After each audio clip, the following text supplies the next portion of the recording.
ஐயோ அப்பா அப்பா இல்லடா வீட்டுல என்னாச்சு? என்ன ஆச்சுன்னு எலெக்ஷன் முடிட்டு சொல்றேன். மூஞ்ச பாரு, நானே வெயில்ல வெந்து போய் வந்துக்கிறேன். ஊத்துற தண்ணியா? டேய் என்னடா நடுவாச பிள்ளை தலைமையில தண்ணி ஊத்தி நிக்கிறேன். டே வெயில வெளியே போக முடியலடா, ஜெயில் மாதிரி இருக்குது. உனக்கு வெக்கமானம் சூடு சொரணை எதுவுமே கிடையாதா? சூடு இருக்குது, சொரணை இல்ல. என் மேல உனக்கு கருணை இல்ல. ஏப்ரல் மே ஆனா எம மாதிரி வந்துடுற. உன்னால மண்டை காயுது, மூஞ்சி தீயுது, அங்கங்க கருப்பாய் உடம்பு ஃபுல்லா நெருப்பு மாதிரி எரிஞ்சு வெறுப்பாகுது. உமே நீ மட்டும் கொஞ்சம் கிட்ட வந்தா தண்ணி ஊத்தி அனுப்பிச்சிருண்டா. டேய் சூரிய பகவான் அப்படிலாம் திட்டக்கூடாது. சூரிய பகவானா? சூத்தீஞ்சிங்குது இங்க. வெயிலாமா அது? காலைல 7 மணில இருந்து சாயந்தரம் 5 மணி வரைக்கும் ஜெட்டி நஞ்சு போற அளவுக்கு காயுது.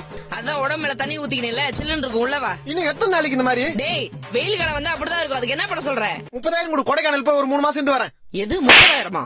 பாத்தியம்மா, வெளியே போனா வெயில் அடிக்குது, வீட்டுக்கு வந்தா நீ அடிக்கிற. இந்த வெயில்னால எனக்கு எவ்வளவு வேதனை பாத்தியா? வெயிலே, உன் வெப்பநிலைய காமிச்சல, என்ன வெறுப்பேத்தில. என் அம்மா கிட்டே என்ன அடி வாங்க வச்சல. நானும் மனுஷனா, வீட்டுல ஏசி இருக்கு, ஃபேன் இருக்கு. சத்தியமா 3 மாசம் வீட்டை விட்டு வெளியே வர மாட்டேன். போறேன், வரவே மாட்டேன். வீட்டுல கரண்ட் இல்லடா. டேய் வீட்டுல கரண்ட் இல்லையா?